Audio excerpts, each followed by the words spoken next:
Okay, when you guys get your Big Ben Glow, this is what it's going to look like. And then you'll have an extra thing too. So in addition to having this, you also have some clock pieces as well. Oh my gosh, this is so cool. I love the lining. Holy smoly, big lining. Okay, here we go. Let's see, let me turn it so we can hopefully get the rest of it in camera. Okay, so we got our awesome waterproof canvas. I absolutely love this stuff. Okay, so you'll see, notice we have 4 circles.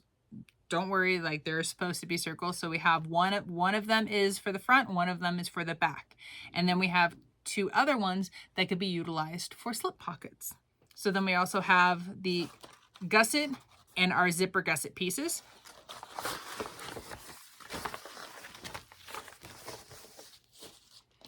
And for our exterior, we have our front, or technically this is an additional front. So we have our back, and I'll explain that in a moment. And then we have our gusset, and then our zipper gusset, and then our little D-ring tabs. If you want, you could use this as a crossbody and then put them in between when these get sewn in. If you wanted to, you could utilize these and make this into a backpack option instead of a crossbody. It's really up to you how you want to utilize this. And then we have our awesome glow, or so technically it's glow in the dark, so glow vinyl. So the reason we wanted to also make it a tiny bit smaller is also to help with the reduce the bulk and everything like that, because that's an additional layer going into that seam allowance. But the reason why there is this front, this is thicker and a little bit more sturdy than this is. So when adding in our clock interfacing, we wanted to make sure that this was going to be stable when doing all of this. So we'll punch that hole out, and then to be able to, just the size that we need to be able to utilize all of this. But we can attach the glow to the front of the bag and then help it to be able to, and then kind of reinforce it. And then you're also going to add in for the front, just to help with like the strength of the front and having this like the clock hands and everything. I'm personally probably I'm leaning towards Decoville Heavy. Whether I actually use Decoville Heavy, I don't know. I'll have to kind of like play in the back of my brain and have a discussion with myself on which way I want to go for that. But I will definitely be using Decoville Light for the back, and then for my other pieces as well for the gusset portions. And then additionally, you'll also need to cut binding for this as well. And that looks like it's navy blue. Yeah, that looks navy blue. Or you could probably just do black, and you're not going to be able to tell the difference between the 2 of them anyway. And then additionally, that you'll also need for your clock mechanism, you'll need a AA battery as well for that one. Okay, so I will get all of this cut out, and we'll go from there.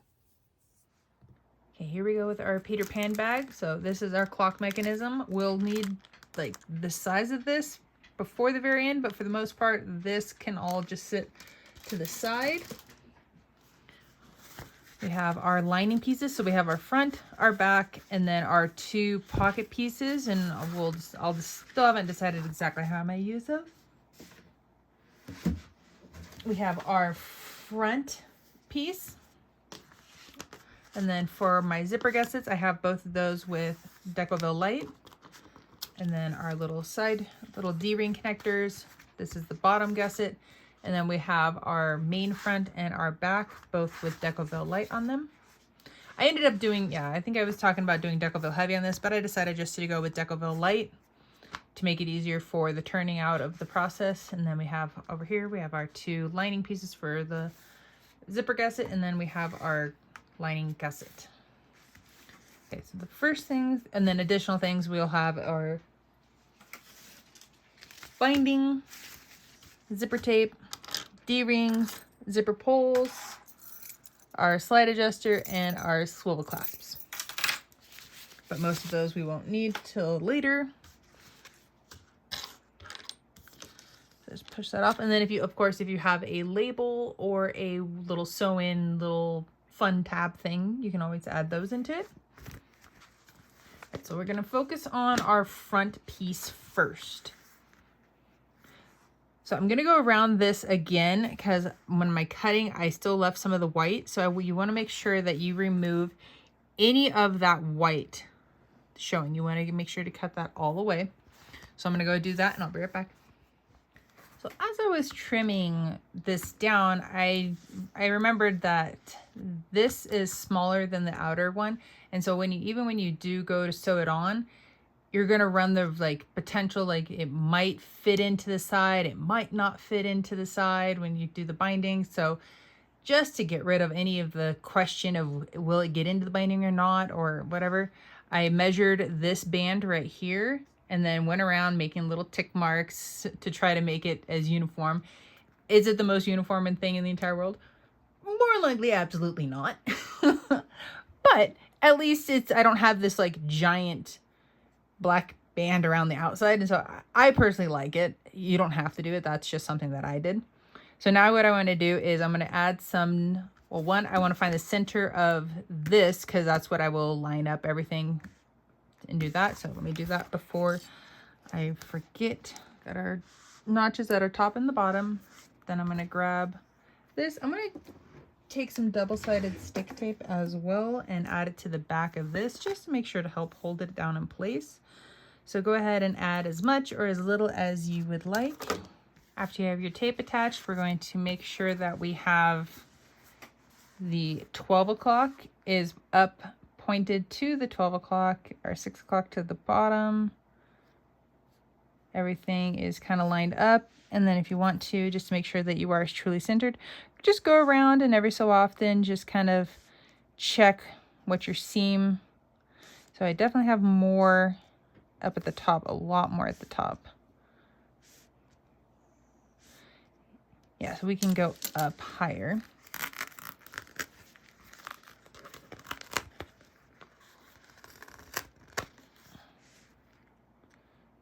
Okay, before I completely just press it down.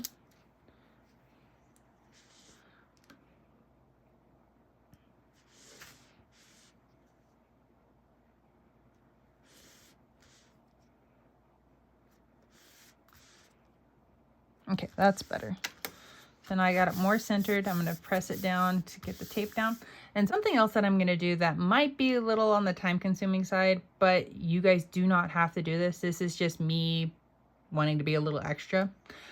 These lines, so this one, this one, this one, probably those and the outside, I'm going to sew around the circle all the way around because I think it would really kind of give it some really cool depth and kind of give it a cool shape to it. So I'm going to do that real quick and then I'll show you guys what it looks like after I'm all done, and then you guys can decide if you want to do it as well. Here's my clock face all sewn down, and of course if you don't want to do the extra sewing lines, all you have to do is just base this on, or not base, sew this on at 1/8 of an inch all the way around.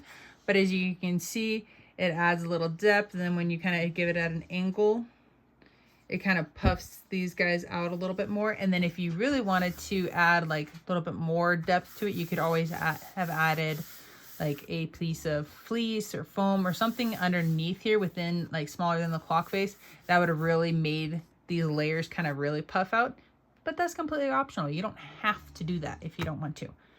Okay, so next thing we need to do is we need to punch that hole out. But I think I'm gonna wait and do that after I get my lining basted on. So go ahead and grab your lining, and if your lining is more than likely going to be a little bit bigger than your exterior, and that's going to be totally fine. It's kind of an intentional thing.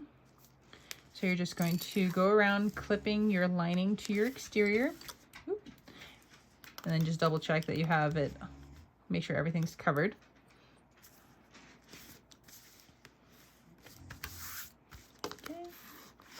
And then you're going to flip it over, and you want to make sure that you're sewing that on from the exterior side is up. because the lining side, as you can see here, is larger. And we're going to go around, and you can use a lengthened stitch length, and then you're just going to go around basting those two together. Once you get your lining and your exterior basted together, you're going to go around and trim off any of the excess of your lining. So here's what your, oh, did I put them on wrong? No, okay, I didn't. For a second there, I was like, oh my gosh, did I put them on upside down? That would have been, I would have had to undo some things. Okay, so this part we can set just to the side for the moment. We can do the same thing for our back and our other lining piece. We can do the same thing, baste those together, but first make sure that you're finding your centers. So if you wanted to, you can, if you want to keep that flat, you could do it that way.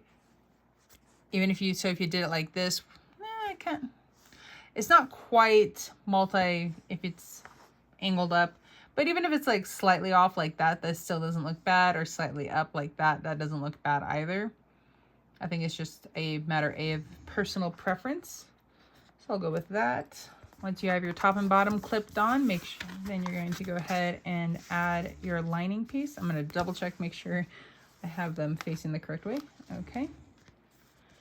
Oop, this is one of the pocket pieces. This one's a little bit smaller. So make sure you're grabbing the correct size, because a couple of the circles are a little bit smaller.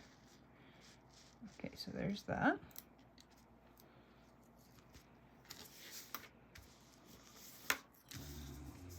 And just like we did on the front, you're going to go around and basting this together. And then after you have it basted together, you'll trim off any of the excess. Here's our back panel. So we can go ahead and just set that just off to the side for the time being. And now we're just going to come to our pocket pieces. So we have two of them. So this is where we can go do a few different things. And this part is going to be up to you. So what I'm going to do to kind of help me figure out exactly where this needs to go, I'm going to punch out this center for the clock piece. So I might have to punch this a few times to make sure to get the right size. So we got our holes all punched out, and now we can take one of the lining, or one of the pocket pieces.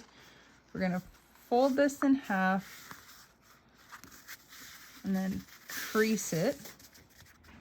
In the previous bag that K&A did that had the clock mechanisms in it, the two pocket pieces, you would baste them one on the bottom and then one to the top, and they slightly overlapped, so that way it would completely block and close off the clock mechanism. But since this one, it leaves us a gap in it, that's why I wanted to punch this hole, so that way I could actually see, okay, where does the clock actually go? Plus having the pockets not actually overlapping kind of puts a kibosh on that one. So what I'm going to end up doing is I'll just have the one pocket on this side and just not have it stitched down in the middle. Just leave it one big one. And then on this other one, I'll attach it to the other pocket, and then I will sew down the middle to create two smaller pockets. So what I'm going to do now is, since they're folded in half and pressed, I'm just going to top stitch the edge of both of the pockets. And you'll be doing this at 1/8 of an inch.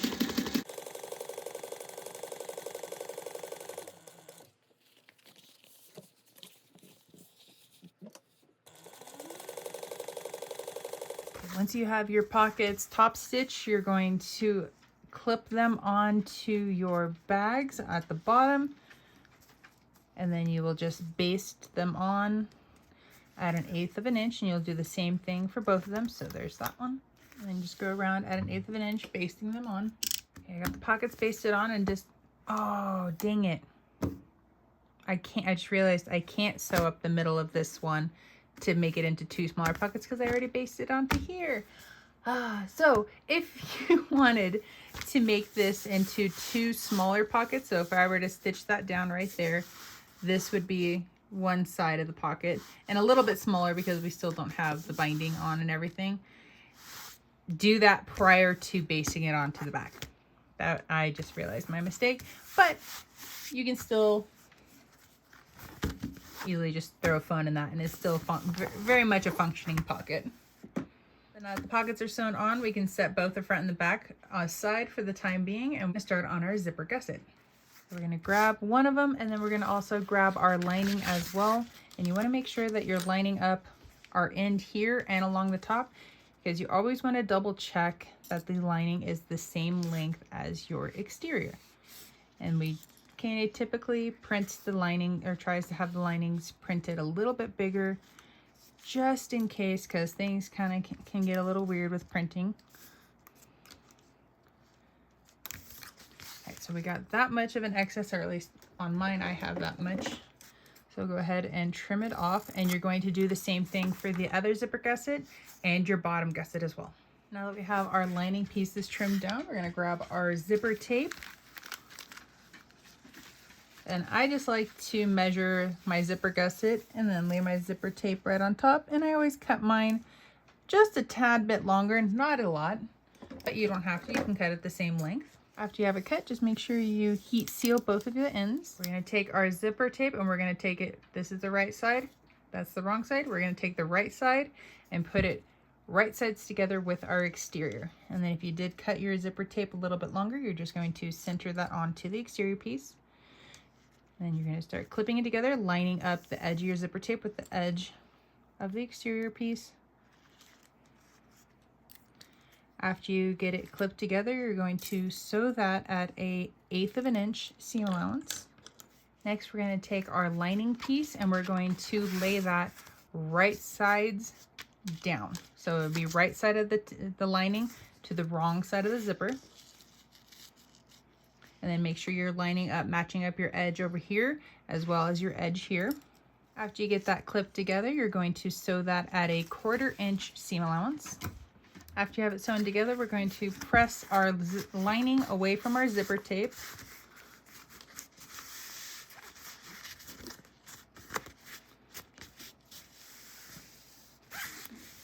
And then do the same thing with your exterior. Press it away from your zipper tape.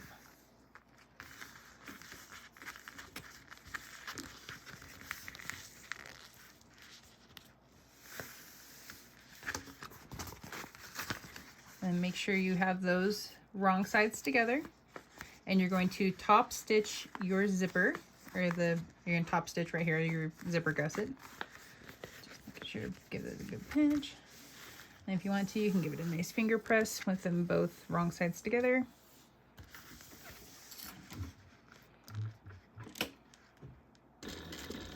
This is what your zipper will look like once you finish the one side, and everything that we did for this side, you're going to repeat for the other side. Now that your zipper gusset is completed, we're going to go ahead and add our zipper pulls. And these right here are 2 of the zipper pull options that coordinate with this bag and other Peter Pan themed fabrics for this round. So I'm going to be doing 2, so I'm going to be, of course, adding 1 from each side, but you are more than welcome to only add 1 if you so chose, or choose. There we go.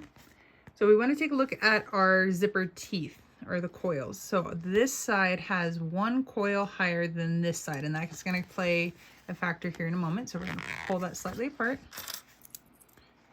We're going to insert one side and then the other one. And then we're going to look into the back of our zipper. And so I'm kind of like pushing down on my zipper teeth here and maneuvering them around because I want to try to get this side to have 1 coil higher. So you can see it's more than a coil. There we go. So that's too many coils that it's higher on that one side. So technically if I were to pull this down, you see how that side gets to have like a little lump that goes out that direction? So we don't want to have that. So then just push it back off just a little bit. There we go. And then kind of maneuver the teeth around.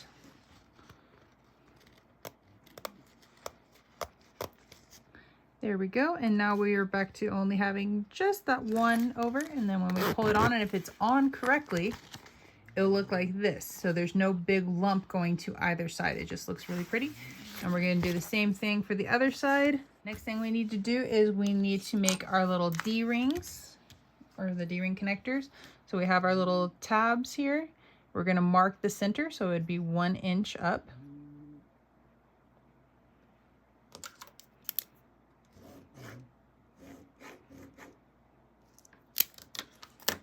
If you wanted to, you can add a piece of double-sided stick tape right down there on the middle of that mark, and then that would make this a little bit easier because then it would hold itself.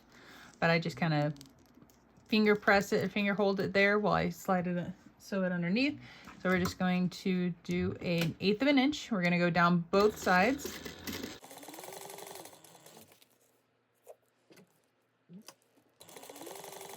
So this is what your little D-ring tabs will look like once you have them finished. We're going to go ahead and then slide on our D-rings. So the flat side goes against the opening, and then we fold it back on itself. Then I typically pinch that closed.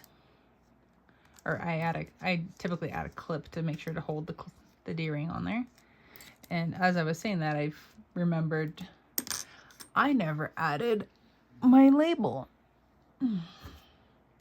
So bringing back these guys, I guess I was in a little bit of a hurry to add my little label to these. So if you wanted to add your business label, you could add it to like the back piece. Oh, that would have been really cute to add it right there. And then it looks like Tink. You know what? I think I'm going to undo just the top half. So pausing on these for a second. So nice thing about doing wide big stitching for basting is that it's easy to come out if you need to fix something. So just go ahead if you are needing to go back and redo it, or if you, oh, and then I can close that pocket. No, I'm not going to take it all the way off. I'm just going to do the top. I just want to put my label. If you wanted to, or if I wanted to, I could add this onto the back to make it easy, or never mind, my back's already basted on. Other places that you could add your label to if you didn't exactly completely follow me and just jump right into basting everything on is you could add it to the back if you wanted to. And then, or you could add it to the inside. You could add it on to the bottom of the gusset or wherever you want, wherever you normally like to do it. I normally do it on the back. If there was a zipper pocket, I'd add it underneath the zipper pocket, but there is not. So I will be adding it here. And what colors do I want? What do I want to do? I'm going to do white with blue. I think I'll do one of these blue ones. Okay, so I'm going to go ahead and prep my label, get it added on. I'm going to go ahead and add it right here so then it looks like Tink is going ding with her fairy dust right on top of it. And then I'll show you guys when it's all added on. Got my label added on. It's like it never happened. You would never know. So now I can put that aside.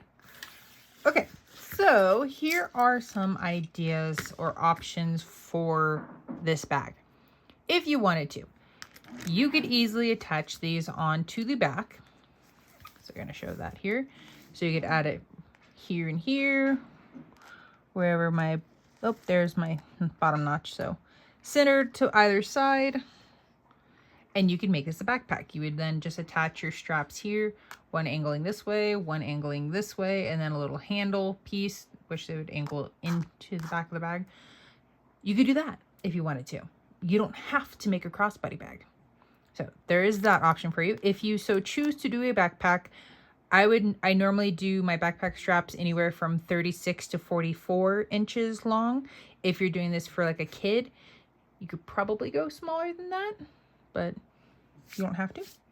And then the strap, I go anywhere from 7 to 8 inches for the handle. And there's that. Once you add them here and then you add those pieces here, sewing the rest of this together is exactly the same way. So there is no difference. It's just a matter of where you place this. And then if you do the straps and handle here. Okay, so that is one option. Or you could do it as a crossbody. And so if you do it as a crossbody, you would add these little D-ring tabs to your ends of your zipper gussets. So for the crossbody, we're just going to focus on one side at a time. So So we're gonna add this one in, and I'm gonna have a little bit of an overhang. So that is, I have a 1/2 inch of overhang. And this is just gonna get basted on at, or sewn on at 1/8 of an inch. And then you're gonna repeat that same step for this side. Now that you have your D-ring tab sewn on, we're going to grab our rest of our gusset pieces. So we're gonna just start with our exterior. You're going to lay our exteriors right sides together, and we're going to line up our end here. And so my zipper gusset is a little bit bigger than my gusset itself, and that is okay because I will show you how to adjust for that after we get this all sewn together. So make sure you got that evenly sewn across, and then you're kind of evenly dispersed between the two sides. And you're going to sew that on at 1/8 of an inch. We're gonna flip this over, and then we're gonna do our lining pieces right sides together. And again, we're just going to kind of center it between the zipper gusset, and then make sure it's flush against the top. Then once you got that clipped together, and you're gonna sew that at a 1/2 inch seam allowance. Then everything we did for this side, you're going to repeat for this side. After you have both sides of your gusset sewn on, we're going to turn this out, push down on the seam. If you wanted to, you can top stitch here. I personally usually don't. So you're just going to go around clipping your gusset and your exterior pieces together.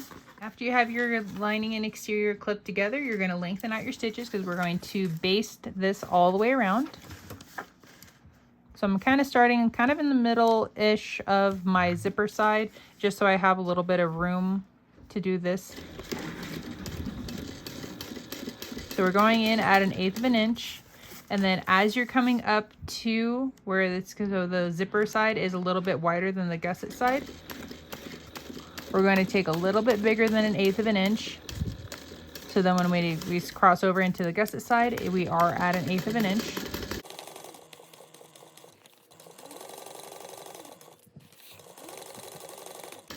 And then as we come up to the other side, we can see my zipper gusset there's more of a gap. So as I cross over into the zipper gusset side, I'm still maintaining the larger one. And then as I progress, I am then slowly getting smaller and then back out to the 1/8. So you want it to be a gradual decrease. And that's one side, and you're gonna repeat that for your other side. After you got this all basted together, what you're gonna do is we're gonna trim down our excess. So as we're coming, there's just a little bit of a gap, so this one shouldn't be too bad. You're just gonna take it further and then slowly go down to meet it. All right.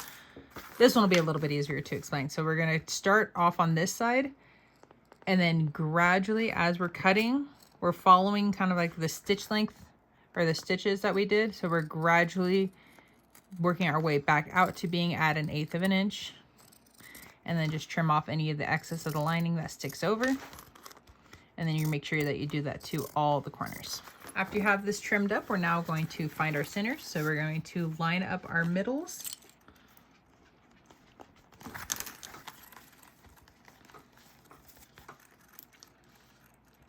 And you gotta clip those together, and then you're going to crease this, or not really crease, but line up the sides. And then you're going to add a little snip at the top and the bottom on all sides. Now that you found your tops and bottoms for these guys, we're going to then turn this so it's lining side out. We're going to grab our front. I personally like to start on the front because this is the side it's going to be the easiest one to attach. And so that's going to be the side that everybody's going to see. So you want to put your put your best foot forward kind of thing. So we're going to start with that. What you're going to do is line up the notch from your gusset to the top notch. So the top and the top get all lined up, and then add a couple clips in there. Then you're going to spin it over. And then you're going to line up your bottom notches. And then clip that together. Let's get that. And then once you get those lined up, then what you're going to do is you're going to go around and you're going to be lining up the edge of your front panel to your edge of your gusset. After you have it all clipped together, we're going to go around and we're going to baste this together. And we're going to do it at 1/8 of an inch. So go ahead and find an area to slide in underneath your foot. And just make sure as you're going around, some things that you want to be mindful of. You want to keep this area right in front of it as flat as you can, and then you want to try to keep your edges lined up as well. If it comes down between your front panel being a little bit over your gusset, and so let me rephrase this. If you need to go over your gusset panel to prevent a potential pucker, then do it, because you can always trim that off later. But you definitely want to try to avoid the puckers.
Once you have it basted on, you're going to make sure to go around, and any of the things that stick over, so I have a little bit that sticks over here, you want to trim off anything that sticks over, because that will affect your seam allowance when you go to do your binding. Now that it's all trimmed up, we're going to go ahead and grab our binding.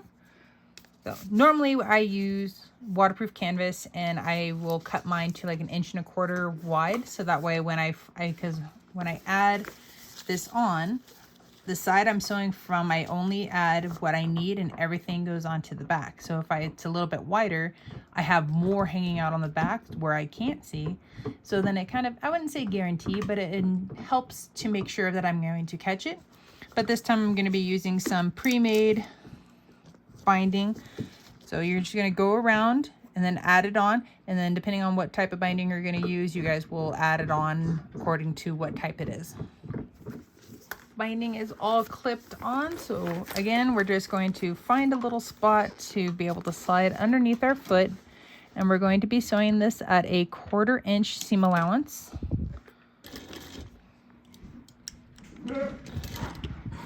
And I excuse the noises of the dogs. Okay, so just like we were doing when we were basting it on, you want to make sure that the area right in here is flat, and then my finger right here is kind of pushing up against the binding to make sure that it stays down in place. And then as you go around, just make sure to take your time.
Here's the binding all finished. And so I have a little bit of excess on this side, which is totally fine. So then once you're done, just go around and trim off any of the excess from both sides. Binding's all trimmed up. We are on our last piece. If you guys wanted to, you guys could technically turn this out and take a look at it beforehand if you wanted to, but I'm gonna wait for surprises. So go ahead and open your zippers up all the way. And then just like we did for the front, you're going to clip on your exterior, matching up the notches and then easing the curves all the way in. After you get your clips all on, we're going to then sew this or baste this on just like we did with our front. It will probably be the easiest to start from the zipper side because you can kind of squish and slide that in just a little bit easier. And then once you get a couple stitches in, it will be much easier. There we go. And then so I'm going to be holding my thumb over here. I'm going to do a little bit wider view so that way you guys can see kind of what my hand's doing back over here. So just like we did with the front, we're going to cruise around. You want to make sure that you keep this flat.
Now that it's all basted together, you're going to go around just like we did the front and trim off any of the things that are overhanging, or in my case, if you missed, I'm going to probably throw that back underneath. Just make sure that I get that. After you get the excess trimmed off, you go ahead and go around, and just like on the front, you're going to add your binding. We're all clipped together and ready for our last go around of this bag. So again, just find a spot. And we're going to slide this under, and we're going to be sewing around at a 1/4 inch seam allowance.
After you're finished with the binding, go ahead and trim off any of the excess on both sides. Okay guys, this is it. Binding is all done. Now it's time to turn this bag right side out. Okay, here's the bag all turned out. Looks awesome. Now we just have a couple things left to do. We have our crossbody strap, and then we have to attach in the clock mechanism. Okay, for the clock mechanism, because this stem is so long, we might have to use a bunch of little scraps to kind of, because you don't need, let's see if it like even fits with the hole that I made for it. So looks like I'm gonna have to punch a bigger hole because I can get this through, but I can't get the rest of this through. So I'm gonna have to get that a little bit bigger and then we can continue on. Okay, made my hole a little bit bigger. Hopefully can now fit that in. Yeah. Okay, so just straight into the bag, that's how much sticks out. We definitely do not need nor want that much to stick out. We probably only want about that much, a couple of the coils or circles to stick out. So after having this bag finished for a while and I had the clock parts running and trying to see how the hands were going to work, the post right here, you want it to stick out more because these hands are so fragile. I've ended up having to bend them far enough out so then it misses the bag as it's moving around, and then trying to have them miss each other. It's going to be easier to just have the posts stick out further, then the hands completely miss the bag, and then I can have these straighten out a little bit more so that way they're not quite so bent. So then you technically don't need as many of those scrap pieces. You might need a couple of them, but you don't need as many as what I just did, like what you will see me be doing in the video. So just wanted to let you guys know that ahead of time, so that way you guys can have a beautiful clock. Okay, so let's take that back out.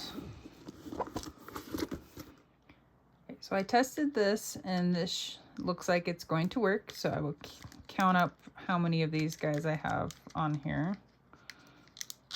So we got 1, 2, 3, 4, 5, 6, 7, 8. So I have 8 little Deauville heavy squares on here. And so what I did to cut them, I just kind of folded it in half and then just took my scissors and then just kind of made a little, cut a C, as you can see here.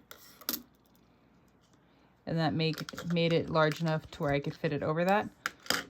So I'm going to throw down all of those back on there.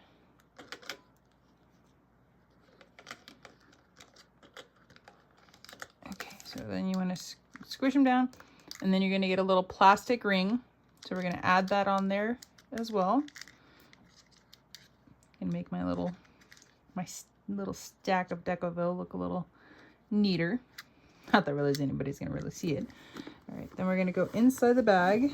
We're going to go into the hole. Oh, there we go, and then we're sticking through. And then we have this ring.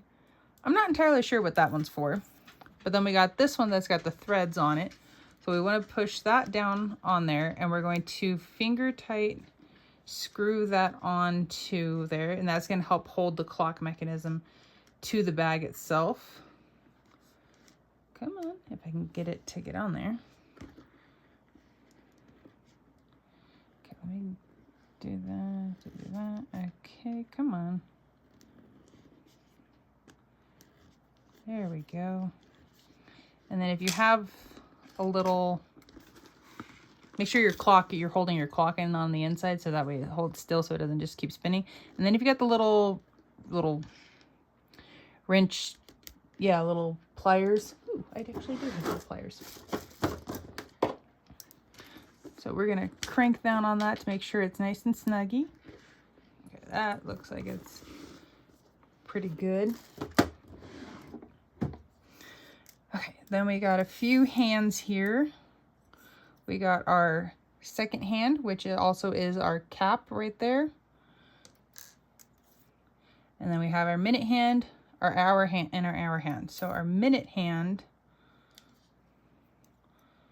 Wait, which hole is the bigger hole? Okay, so our goes on first because it's got the bigger hole here at the end. And so then as we look inside, it's going to go down to here.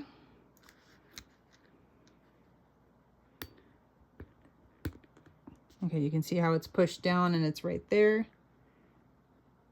There you go. Then we're going to grab our minute hand. And then we're going to push that down. And make sure my hand is on the inside of my bag so it's supporting all of this. Oop, there we go. Whew.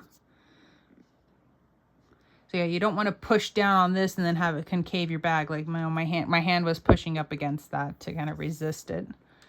And then we're going to take our second hand. And our second hand is just going to pop right onto that little centerpiece. And it's just going to pop right in there. There we go. And then you want to make sure, because these hands are very sensitive, so you want to make sure to kind of probably push the second hand up a little bit so that way it doesn't catch on your minute and hour hand. Oh my gosh. Oh my gosh, I'm so excited. Okay, so now the last thing we need to do is make our crossbody strap. Okay, for our strap, I'm going to be using webbing, and I have 1.5 yards or 54 inches. So we're going to grab our slide adjuster. We're going to hold this like so. We're going to go up over the sliding bar over the middle. So this is what it will look like. So the bar is in the middle. And then I'm going to fold it back down on itself. And then we're going to sew. If you want to, you can sew like a box. You can sew an X. You can sew a few lines. I just do one line and I go back and forth. Okay, now with your slide adjuster attached, we're going to then go down to the other end. We're going to attach, or not really attach, but add on our first swivel clasp. We got that one on. And then we're going to take this end and our slide adjuster. We're going to go up and over that center bar. So this is what it will look like. So we got the middle pieces sewn and attached on, and then it's these guys over here on the outside that will be the working end. And then just double check that you go down to this other end and make sure there's no twists in there. And then we're going to grab our other swivel clasp. We're going to go in and down on itself, or back on itself, and just double check because this is the correct right side, and we want this end of the webbing to be on the wrong side. So wrong sides, right sides. And then just how you finish this side, you're going to do the same thing for this one. Well, I hope you guys have enjoyed this tutorial of the Peter Pan Big Ben glow-in-the-dark bag from K&A. And if you guys have made it this far, I hope you guys can consider to like and subscribe for more tutorial videos. And with that, I'm off to Neverland.